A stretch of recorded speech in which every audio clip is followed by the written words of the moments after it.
there's kind of general 3 steps we've outlined for understanding and managing expectations that we give to the other students we work with at City College for their internships. And I'm just going to walk you through them fairly quickly and then give you some more detailed language around them. So one is to build expectation clarity with discussions. Really declare have it when you start this discussion, declare your intentions and what you understand, ask for clarity, write down what you learned from that discussion, and then repeat it back to your supervisors. There's a full loop of communication coming to you and you feeling it going out to that person so they know what you understand. And hopefully that keeps the clarity building, more transparency. Then moving to managing expectations and by following up.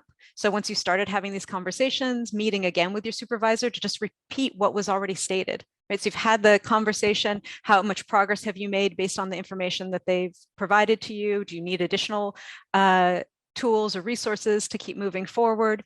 And then finally, promoting supervising that works for you. So managing up by really utilizing thank you with specifics about what behaviors work best for you, so that you're promoting a work environment that supports you as best as possible. And we'll get into more of these in detail.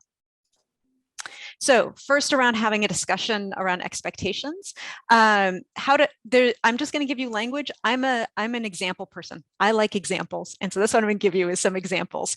Possible language you could use to have a discussion with your supervisor about expectations.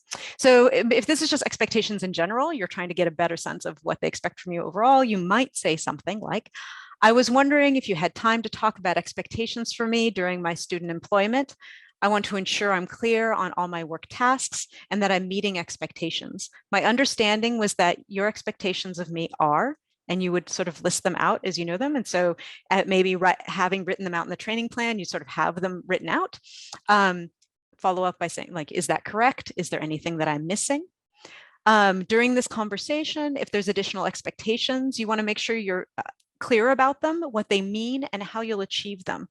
So for example, if your supervisor says, I want you to become independent doing X, right? Like whatever task is, you might say something like, great, I would love to be able to achieve that goal as well. Can you please explain what independence would look like? Because this really is different for every person.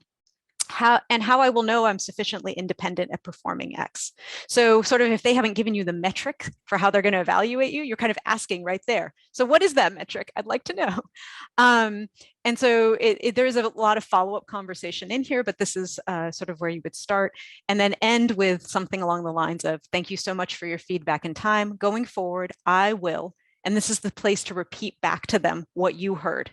So you make sure there's a full line of communication, because sometimes what you hear, most of the time, we hear different things. I'm sure each one of you in this workshop are hearing a different thing from what I am saying. And if you repeated it back, you'd all get different stuff. And so it's important to have that repeat back to your supervisor. So you make sure you're not missing a main point that they meant to hit. And so not only repeating it back, but then sort of, and this is what I understand about how I'm going to achieve that, right? So you've had clarity about your repeating back to them what you understand. So that's one way to do it, but I like multiple examples. So I'm going to give you another example. So if you wanted to have a conversation about something maybe a little more specific, maybe you'd use language like, I was wondering if you have time to talk about, it could be X given job task. I realize I'm not quite sure how I know when I'll be proficient in this task. Could we discuss my progress on that task, how I should best track my progress, and how I can continue to improve. So just thinking about, right, like how do you building out, understanding what milestones you're hitting, what milestones have you hit, what milestones are coming up, and how you could just continually improve if potentially you're doing a task that you would like to continue to build improvement on. And again, following up with, thank you so much for your feedback and time, or any language that works for you. Going forward, I will. And now you would repeat the steps they outlined for you to improve on that and how you plan to achieve that improvement.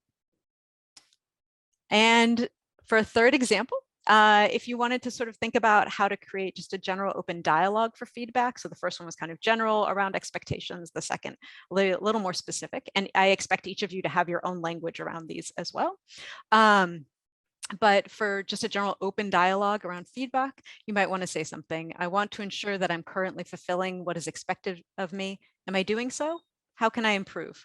So again, just sort of declaring declaring what you want and opening the door for feedback, especially if that feedback's not being given to you regularly.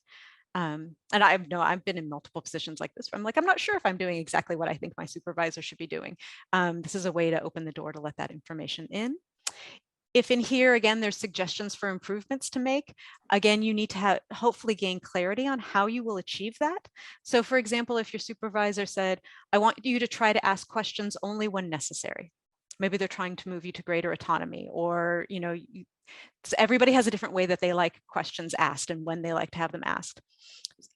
You might respond with something like, definitely, can you please define what a necessary question would be? Are there times and ways you would prefer I ask questions? How often should I be checking in with you each day?